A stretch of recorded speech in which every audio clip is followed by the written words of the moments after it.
Ready start. महोदय, आज इस समारोह में सम्मिलित होकर मुझे बड़ी प्रसन्नता हो रही है।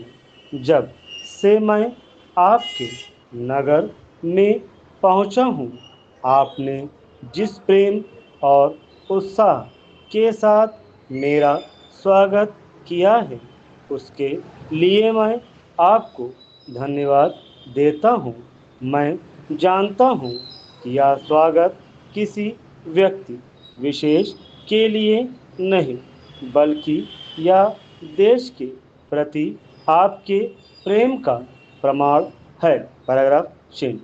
भारतवर्ष जब से स्वतंत्र हुआ है, उसके सामने बड़ी बड़ी कठिनाइयाँ रही हैं, परंतु ईश्वर की दया से हम एक एक कठिनाई को हल करते गए हैं और आज कहा जा सकता है कि अब हमें प्रगति के लिए प्रशस्त मार्ग मिल गया है। यदि हम चाहें और देश के लिए आपस में मिलजुल कर साहस तथा उत्साह के साथ काम करें, तो संसार में ऐसी कोई चीज़ नहीं जो इस देश के लिए दुर्लभ हो। इसलिए एक ऐसे दिन का मानना जिस दिन देश की उन्नति के लिए एक बहुत बड़ा कदम उठाया गया था, स्वाभाविक ही है। अंग्रेजों के साथ जिस समय स्वराज के लिए समझौता हुआ, उस समय उन्होंने और सब चीज़ों के साथ साथ एक काम और किया जिसका परिणाम कुछ भयंकर हो सकता था। जहां एक और अंग्रेजी राज सीधे तौर पर चलता था, वहीं दूसरी ओर देशी नरेशों के अधीन से अधिक रियासतें भी थीं।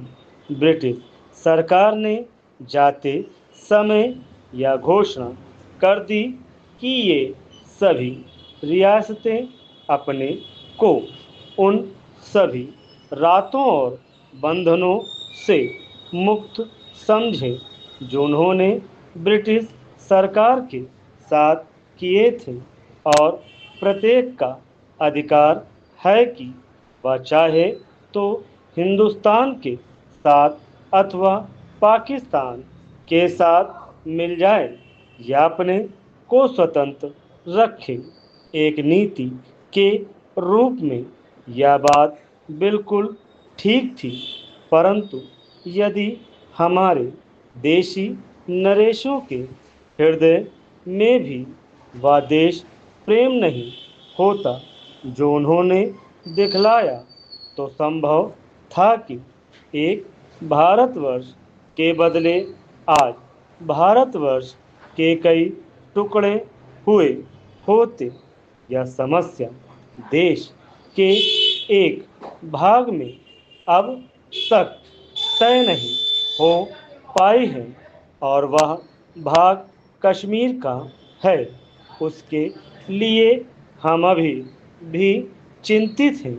देशी नरेशों के साथ प्रेम उनकी दूरदर्शिता और समय को पहचान कर उनके अनुसार अपने को ढाल लेने की उनकी शक्ति के फलस्वरूप ही भारत के दो टुकड़े हो जाने पर भी विशाल भारतवर्ष